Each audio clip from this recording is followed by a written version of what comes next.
Hello everyone, so welcome back to another video. So this is going to be a little bit late for me. I've not been keeping up with this. I have binged all of Symphogear in about a week just to get to this. So let's go over the ending of the last episode so far, why people are talking about it so much, why it's got so much hype, and why everything that leads up to this, all the setup and everything, just hits perfectly. So, spoilers for anybody who wants to turn away now, who wants to watch the rest of it or get up to this bit and have the context. Please go and just watch Symphogear. For anybody who's watched it and knows what I'm going to be on about, by this image alone, Carol's back. So, everybody's hyped for one of Symphogear's better antagonists returning to the show, but why does this scene have so much impact? It's not just the music, even though the music is amazing.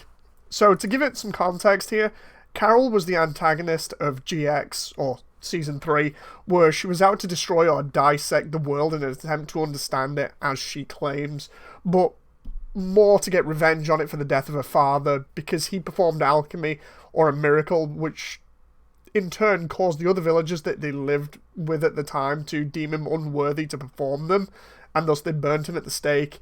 And at the end of GX, Carol uses a lot of alchemy to destroy the world, or an attempt to destroy it, and the Symphogear uses, which in turn uses a lot of memories. She and the auto scorers collected a lot of memories over GX in an attempt to get enough power to accomplish her goal, and as a result, when the final battle is over, she survives but is left in a state of amnesia, or just an empty vessel without memories. And the next time we see her is when she sneaks into the Song facility, or the HQ, to see her dying clone, Elf9. Elf9 is basically a replacement for the original scientist character Ryoko in Season 1, but unlike her original Carol, is a kind person that understands that the father didn't want to destroy the world, or didn't want it destroyed, but wanted Carol to forgive it for its harsh cruelty towards him. Sort of like a Shadow the Hedgehog style story we've got going on here. With Elf9 dying from an injury that she sustained during an explosion in the Song HQ, Carol meets her, and without being able to remember anything, offers to help Elf by giving her body, as Carol can switch between vessels to live longer. This is shown in earlier episodes, and it's how she cheats death in one of them as well. And when this happens, Elf9 makes a speedy recovery and begins to work with the gear users to combat all kinds of supernatural threats, with Carol still somewhere dormant inside her. Now we skip forward to XV, where Elf9 is kidnapped by the Illuminati and forced to activate Carol's Chateau Fortress once again in an attempt to harness it to create a massive amount of energy.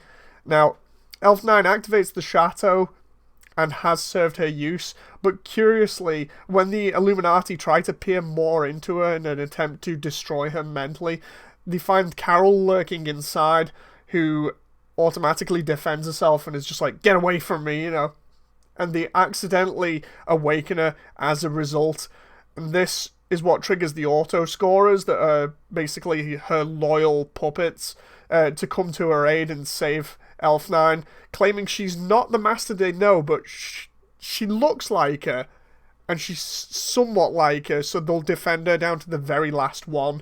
And with all of them eventually beaten and everything seems hopeless, Elf is wondering what can be done to save herself with no defenses left, and is just about to be killed, and then Carol awakens again, taking over Elf9's body and engaging the Illuminati in battle, back in her fortress, back with her Faust robe on, with all of her powers. This is what has everybody hyped because of the setup. Talk at the moment about why Carol is back and how she can be used, or if we're even going to have Elf9 after this. Personally, I believe that Carol is deep inside her and is still trying to protect her without much of her memories, simply reacting on instinct. Also, because she doesn't want to be killed, and with Elf being her vessel, she's protecting herself technically. I believe that this is going to be a temporary thing that we might see a few more times. I could be wrong. This is one of those instances where they have a former villain come back, and we've seen this plenty of other times in the show to help out. But with her memories gone, technically she can be used for good in these instances.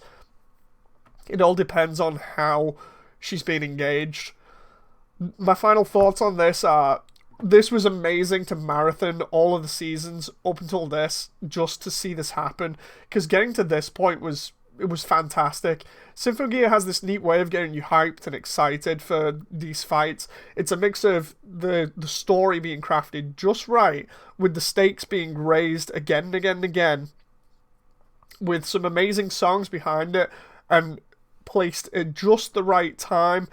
In this case, when everybody assumes nothing more can be done and Elf is going to die, Carol makes her triumphant return, and when asked if her transformation is a last-minute miracle, she proudly states, "Miracle? No, I am the murderer of miracles." It's a great throwback to GX as the music blurs loudly.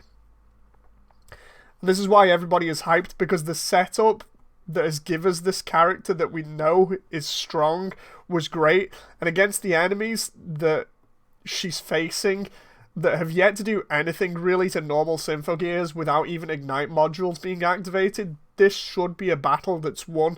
Maybe not easily, but it shouldn't be a major problem for Carol, but only time will tell.